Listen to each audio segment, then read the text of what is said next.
Alexander of Macedon by Harold Lamb continues part 3 with chapter 16, River of the Sea and River of the Sands. The trouble with Callisthenes was that he had wit. This nephew of Aristotle, this academician from home, had been eagerly awaited by Alexandros. He proved to be a dry, young, old man, relishing jests, but with the taciturn intellectual honesty. As gifts he brought copies of Aristotle's latest writings on metaphysics and the natural world. As a companion, he brought an amateur philosopher, Anaxarchus. The coterie of Macedonians, now around to Alexandros, had lost their way of jesting. For 5 years they had been dealing with realities and had abandoned any attempt to follow philosophical opinion. When Callisthenes repeated the latest quips of the Lyceum, smiling when he admitted that the worthy Athenians were designing a golden crown for stubborn Demosthenes, these Macedonians were not amused. They could not decide whether the new arrival were a sophist or a cynic. Cunning. They finally, people say cynic, but they finally began to call him the sophist.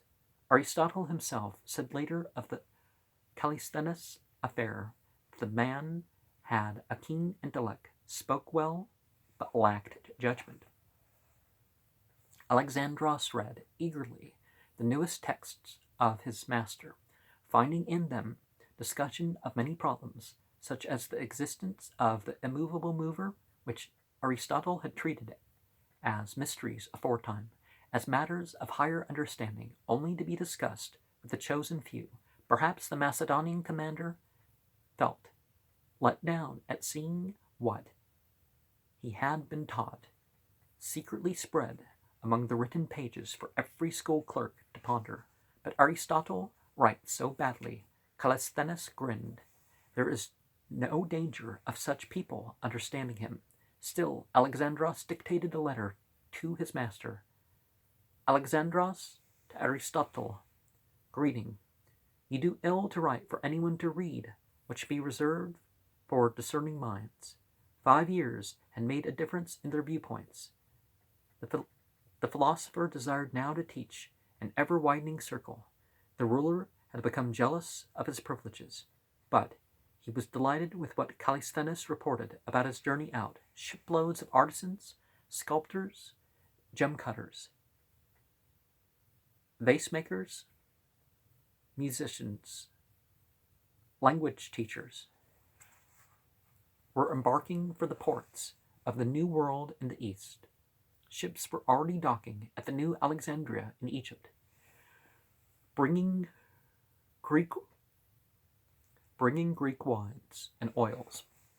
The slave trade with the islands had doubled with the end of the fighting there. Greek farmers in the lands of the two rivers now owned their homes, and a Greek theater was under construction within walking distance of the Ishtar Gate of Babylon. Even caravaneers jingled as they walked with newly minted coins. People performed public worship in the temple square before a statue of Alexandros, executed by Lysippus. The Macedonians were not so pleased. This sophist, who was so close to the commander, did not get drunk. He kept silence at meals, as if he disapproved of them. He did not realize how much of their argument was strange to Callisthenes, nor how much they argued the same points over. When they jawed about the old question, was the winter here colder than in Greece? Callisthenes only smiled and said he thought it was, because in Macedon one threadbare cloak sacrificed a man, whereas Here I see you need 3 costly fur mantles. Callisthenes, indeed, wore a simple cloak, and Black Clytus, beside him, had on the double mantles, trimmed with black lambskin, that had become popular here. Once, after the sophist had praised the glorious deeds of the Macedonians, Alexandros interrupted him irritably to quote from Euripides, "No wonder your words turn out so well, when on good subjects you choose to dwell." "Now tell us," he demanded, "what you really think." The sophist took the commander at his word. He said that the Macedonians had taken advantage of opportunities amazingly, but they had moved so rapidly from place to place that they had left, as yet, only uncertainty behind them. In civil strife, he quoted, "A peasant may look like a king." "I hate lies." Alexandros burst out unreasonably. "If it is so, why are you here with the peasants? What did you come out for?" Callisthenes might have answered that. Had he come because Alexandros had sent for one of Aristotle's staff? Indeed, he was silent a moment, studying the question. "I have come because my country was depopulated, and I wish to help the exiles back to their homes." He answered simply. Alexandros shook his head angrily. "Exiles, exiles! Who do you mean? I've allowed all prisoners to go home, even the Athenian mercenaries. What exiles are there? The Macedonians." Alexandros stared at him. They left the table without speaking or drinking his wine. No one else spoke. Big Clytus slipped off his fur mantle stealthily and sat there in his tunic, scowling. Hephaestion told the sophist quietly afterward that Alexandros would never forget a slighting word. Whether it was the truth or not, the word exiles should have been uttered. It should not have been uttered where he could hear it.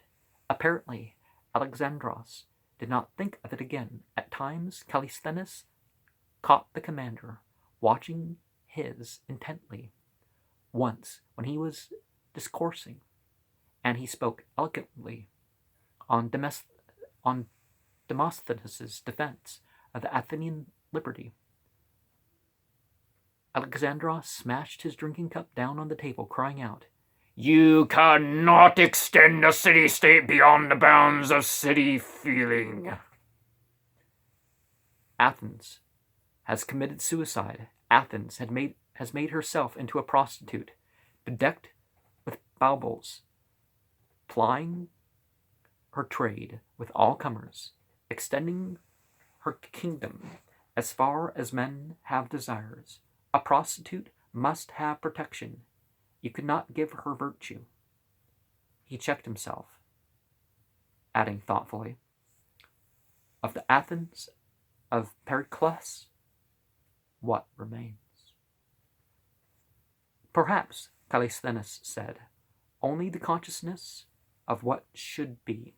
But either because the sophist could not grasp the problems of the East, or because Alexandros disliked his advice, he was not consulted about Macedonian plans.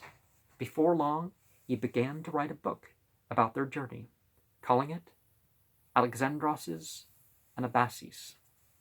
And so, the cynics and the sophists are a couple schools of philosophy, if you can't tell. The truth is kind of not quite, but if you use the methods, you can address things from not exactly each end. I don't think one group versus another you can think about in such polar terms, but their conquest of the eastern mountains was not going well. After founding a third Alexandria, which may be Kandahar today, and a fourth near modern Kabul, they struck far into the north. In good summer going, they came upon the first of the two rivers which they believed had sources in the heights of the earth's top, flowing swiftly in the flood, broader than the Nile. It could not be crossed by swimming. Alexandros was dissuaded from having men attempt to swim it on their shields. Stakes driven in near shore were carried downstream by the current, and besides, timbers lacked to make a bridge. A crossing was made finally on rafts of skin, stuffed with straw, but not before a large foregoing force had been cut off and killed by the unseen enemy. When a cavalry regiment went in pursuit of the Macedonians, were beaten off, and Alexandros himself wounded by an arrow that broke the fibula of his leg. For long after that he limped.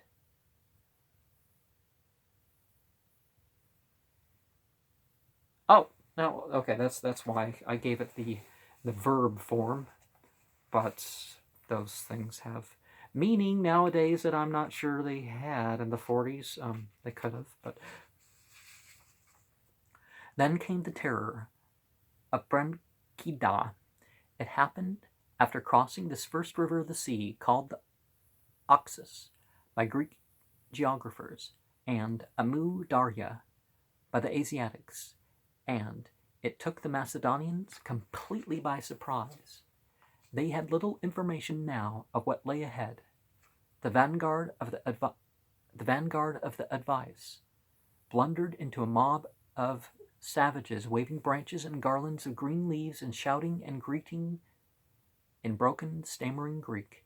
They shouted that they were the Bremkida, the exiles, shaggy as beasts, clad in skins and homespun wool. They danced madly, trying to articulate like idiots. Exiles, they yelped. Greek, the same people, captives. Alexandros, riding up, stared at them and ordered them killed. The Macedonians massacred this colony of descendants of Greek prisoners, taken during the Old War at Marathon and Salamis. Okay, well, this...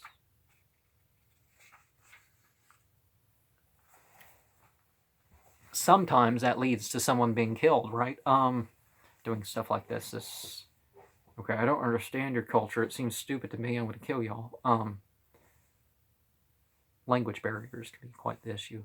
Whether it was done in one of the sudden fits of rage that seized him more and more often now, or whether he feared to allow these animal-like survivors to join his troops, no one can say now. It was a display of stark cruelty, more merciless than the murder of Philotas and Parmenio. Arrian does not report it, but Quintus Curtius Rufus does. Eulogists who wrote about it make the excuse that since these Greeks had joined the enemy in Asia, they merited such punishment, but under the circumstances this was a poor excuse. But that could have been the perception of the whole thing.